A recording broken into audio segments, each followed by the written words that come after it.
Well, hello, and welcome back to Slippy-J Sunday. And this week we're going to go ahead and crank up the quality and components and also price just a little bit. Now we're talking about a Viper.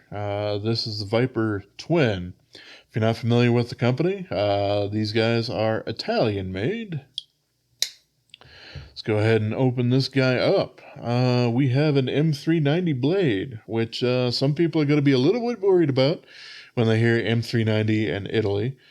These guys are going to be a little bit better than some others. I will get into that a little bit later on. But yes, and then we have this lovely little insignia here from maybe one of the most Italian names I've ever really seen, which is, and forgive me if I accidentally do this, whether it's on camera or not, but Fabrizio Silvestrelli, which is the maker's name there. It is a bit of a mouthful compared to Sacha Thiel, who's done another one that I had taken a look at a while back here, the Hug. This one's in bronze, but whatever. So we have titanium for this guy here. That is excluding the stop pin, of course, or not stop pin, but back spring. That's the word I'm looking for there. So we have titanium basically all the way around. And then we have, of course, the inlays. These inlays, to the best of my knowledge, this is dark matter, fat carbon. So, marbled carbon fiber with some gold accents in there. And I really do have to say, this stuff is fairly attractive. We have what looks to be some voids kind of going on a little bit, but it's actually not. It's just a little bit more of some things that happen in the patterning. So that's a little bit more on fat carbon than it would be from these guys in particular. That's what I'm saying. It looks like it, but shining a light on it and actually feeling it, nope, it's not. However, these things aren't the absolute most or the least tolerance sort of things out there. We can see there's a little bit of a space that's kind of going on there at the end of that particular scale, and neither one of them are particularly flush. It's something where it is definitely really well put together. But if you are looking for a nitpick or something like that, that would kind of be it. But still, they are both nicely contoured together, the titanium and the carbon fiber. And we do have crowned lots of stuff. The whole back spring from way back there all the way up, crowned. We got a couple of little jump marks there. Then opening up the blade, that crowning continues until we get to essentially that clip up there. At that point, they haven't really bothered to crown further after that. I suppose maybe they could have, but I think it probably would have looked a little strange because it would have completely changed just kind of the characteristic of the end there of that clip point. But still, decently comfortable knife. For me, it seems to be the most comfortable in kind of a 3 to 3 1/4, maybe, kind of grip there. If I really mash my fingers together in like a gorilla grip, I can get all four on there, but it's a little cramped, so that's really not going to work out all that well. But if you have, from small to medium to maybe on the small side of standard large hands, that'll probably work out all right for you. This is nears makes no difference, a full flat grind. Of course, we do have that kind of top swedge there with the clip. Not the absolute thinnest thing behind the edge. This is designed to do a little bit more harder work, and that does definitely make sense with the fact that this thing has a decently strong spring going on for it. So appreciate that. We also do down in there. Yeah, we can see there. We got a stop pin. Always, always important for these kinds of slip joints, unless you actually want to kind of ruin the tip of your knife with part of the back uh, spring or any of that sort of stuff. This is a screw together construction, but of course it also does have that structural sort of stop or why do I keep saying stop? That's stupid on my part. Sorry about that. The back spring there. So taking it apart, pretty easy. Putting it back together, much more difficult.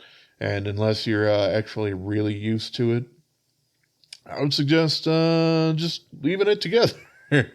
It's you're going to enjoy life much more if you don't have to fully disassemble these guys. But they do have phosphor bronze washers on the inside there. They ride nice and smooth. I don't really have any complaints about the action there. I do like the decently crisp half stop going on there. Makes that walk and talk all sorts of nice. It does have a nail nick. I hate using nail nicks for the most part, but this does have plenty for you to be able to grab onto that, using that as a friction point. And yeah, no problems whatsoever there. We can see we have absolutely no sharpening choil, but we do have a very, very acute plunge grind. Fairly traditional for a lot of slip joints and stuff like that. So, it's not something that really keeps me up at night, but it is something that could become a problem if you were to accidentally rub that plunge grind up against your stone. If you're trying to sharpen that might kind of round off a corner of your stone or something like that, depending on what it's made out of. So, your mileage may vary on all of that.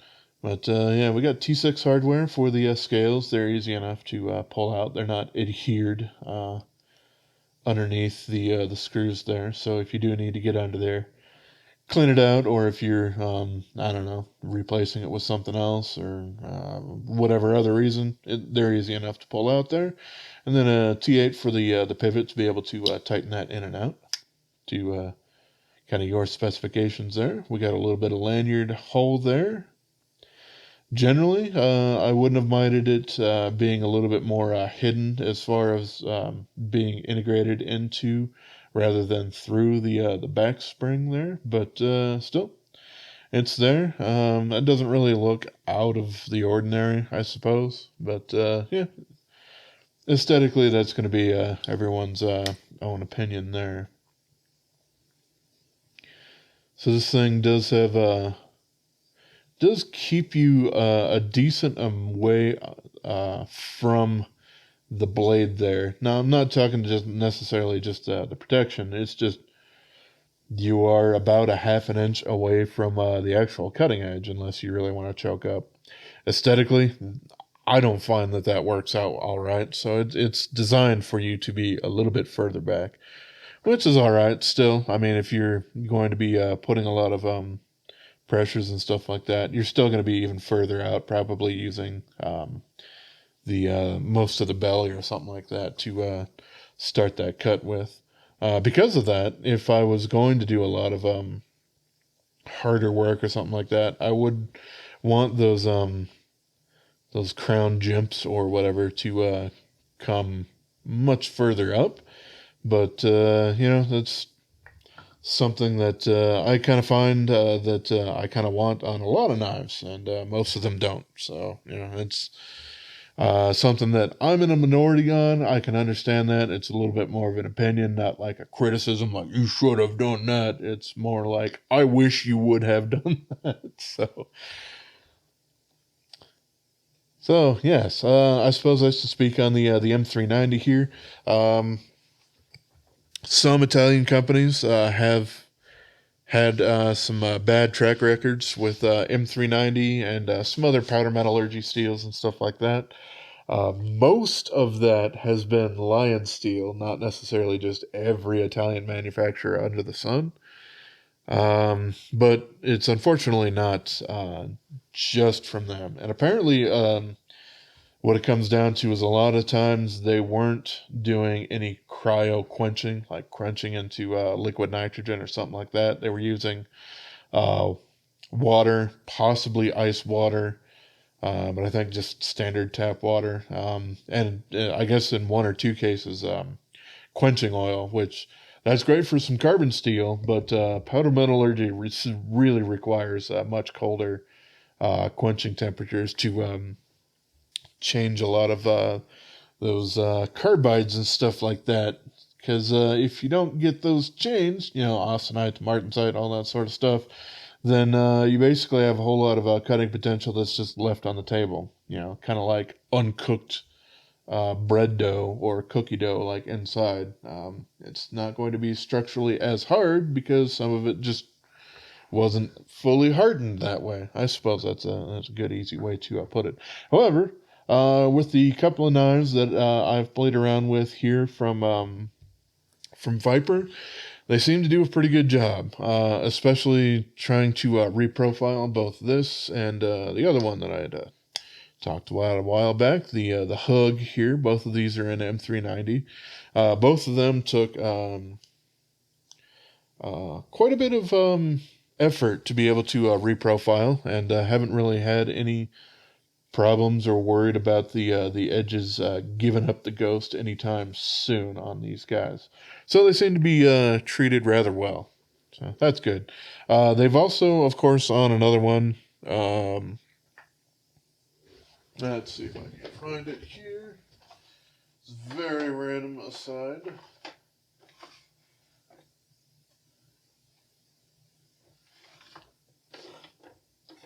Aha. There we are.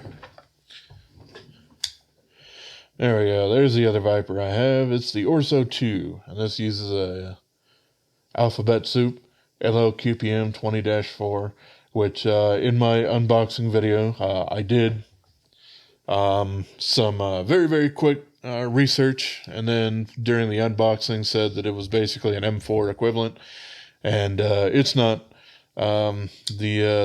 It's basically Lohmann for the manufacturer, QPM, which is their delineation of particle metallurgy, and then 20-4 is essentially their their particular mix that is M390, which should make sense if you're familiar with the Carpenter version here in the States, 204P. That refers to 20 points of chromium and 4 points of vanadium, which is kind of the key points in that M390, 20CV, 204P, QPM 20-4, whoever it is, kind of thing. It's annoying that it's a proprietary steel that everyone makes. Just at that point, I wish that it was standardized so that people could understand what the hell it was. But still, even so, they did this one from a German manufacturer. Um, because they were doing these during the pandemic, and well, it was difficult enough for them to get a hold of enough M390 to make these and some others. So they supplemented it with something else. But still, did a pretty good job on the heat treat on this as well. Not that it was going to be any different, but yeah, there you go. So yeah, a few Italian knives showing up on the mix here. So yeah, let's go ahead and get a couple of stats out here. Let's try and look at some weights first. We got essentially 2.7 ounces. And then it also does come with a leather slip, which is interesting. Fits the Hug really, really nice and well. It's a little too small for this. It'll fit in there, and the leather will, of course, stretch a bit. But if that's what you want to carry it with, then it's going to come out to 3.07 ounces. And that will equal 76.6 grams, or with the slip, we got 87.2. So there we go. Nice and light. Of course, the titanium body scales and all of that really contribute quite a bit to that, because this blade isn't the most daintiest of penknives. It's not super thick either. Let's see exactly what we got going on here. Okay, yeah, it is essentially 3 millimeters, which is it's a little bit thicker than the ones that I'd taken a look at rather recently. That's okay. Like I said, this one, especially with the back spring, is designed to have a little bit more hard use or harder use kind of situations going along with it. And there we go. It is just under 3 inches at 2.9925. And of course, your cutting edge is going to be less than that. So legally, these things are kind of right at the edge of what some people like places like a lot of the UK and stuff like that can just barely under the law carry that. However, I suppose depending on your situation, your ethnicity, and the police officer and all that sort of stuff, just like here in the States, that might come in to be a factor. So there you go. Let's see. And last thing, we'll go ahead and do some blade size comparisons. There's a Range Buster Junior. There's the Real Steel Luna, which much shorter blade length on this guy, actually. And of course, to make it feel a lot bigger, we got the Cold Steel Lucky One here. Very different carbon fibers between the two of them. But yes, there we are. That's basically everything I want to cover here with the Viper Twin. It's a pretty interesting knife. However, I would say if you have the choice between them, I do really prefer the Hug. They do also make this knife in titanium like this one. I don't think they do fat carbon. They might do standard carbon fiber as well as some micarta inlays or something like that. But overall, between the two, this one just works in my hands just a little bit better. But yep, if you are looking for a little bit more clip point rather than a Warncliffe style knife, then this thing is pretty darn fantastic. So there we go. That's everything I want to cover with it. So as always, I appreciate y'all for watching, and have yourself a wonderful rest of your day, yo. Subscribe.